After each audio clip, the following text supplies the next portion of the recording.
OK, maintenant, je vais simuler le transfert de un ou plusieurs joueurs sur une autre table.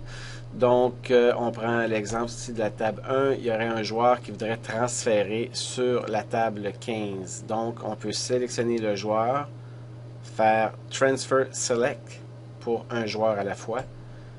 Et on sélectionne la table où ce que le client veut aller. On clique sur Transfert. Et le transfert est maintenant fait sur la table 15. Il est possible aussi de sélectionner un joueur sur une table comme la table 1, faire Transfer Select et aller le transférer sur une table qui est déjà ouverte. Donc on fait transfert et le client se retrouve comme troisième joueur avec un montant différent sur la table 10. Maintenant, on peut aussi transférer une table au complet. On a deux joueurs ici. On a juste à utiliser la fonction Transfer All. Et puis, on peut le transférer tous les joueurs sur une autre table. On va prendre l'exemple la 6. Transfer. Et maintenant, la 2 est fermée et les montants se sont transportés sur la table 6 au complet. Il y a aussi la fonction Void qui nous permet de corriger des erreurs dans le genre qu'on voudrait jouer la table 1 avec deux joueurs et on en met 3 par erreur. Il est possible de faire Void pour éliminer le joueur.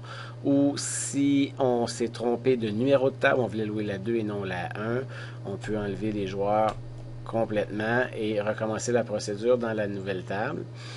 Cette procédure-là ne fonctionne pas sur une table qui est partie depuis plus que 3 minutes. Exemple, si je veux faire un void sur la table 6, voider un joueur, ça ne sera pas possible. Il va y avoir un message d'erreur qui dit que ça fait plus que 3 minutes que le joueur est présent. Donc, on est obligé de collecter le joueur.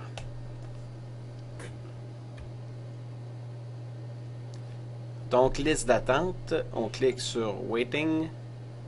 Dans la petite case, on inscrit le nom du client. Ensuite, on sélectionne Add.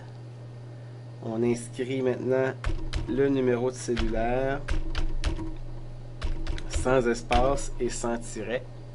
Ensuite, on peut mentionner au client que s'il veut recevoir des promotions exclusives, il peut nous donner son fournisseur de cellulaire. Donc, on a le choix entre Rogers, Bell, Fido, TELUS, Virgin Mobile, donc le V Mobile pour Virgin Mobile, et PC Mobile avec Mobile TXT.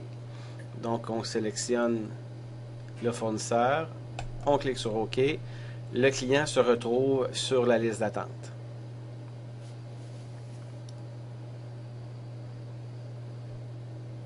Donc, maintenant que le client est sur la liste d'attente et que vous êtes rendu à son nom, vous pouvez appeler le client en cliquant sur le petit téléphone. On clique sur le téléphone, on décroche le combiné et on sélectionne la ligne appropriée. Ensuite, on reste sur la ligne, soit que le client répond, on peut lui dire que sa table est prête, ou le client qui a un afficheur peut comprendre qu'il peut se présenter directement au bar pour réclamer la table.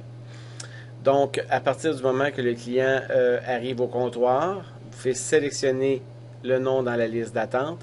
Ensuite, sélectionner Regular Rate et la liste de tables va apparaître. Donc, tous les numéros ici qu'on voit, Customer, ce sont des tables déjà utilisées. Donc, si on sélectionne la table 16, qui n'a pas de joueur présentement, on clique sur OK et on part directement à la table 16 à partir de la liste d'attente. Donc, il nous reste l'option soit d'ajouter d'autres membres qui accompagnent cette personne-là ou des clients non membres en utilisant Regular Rate et la table est partie.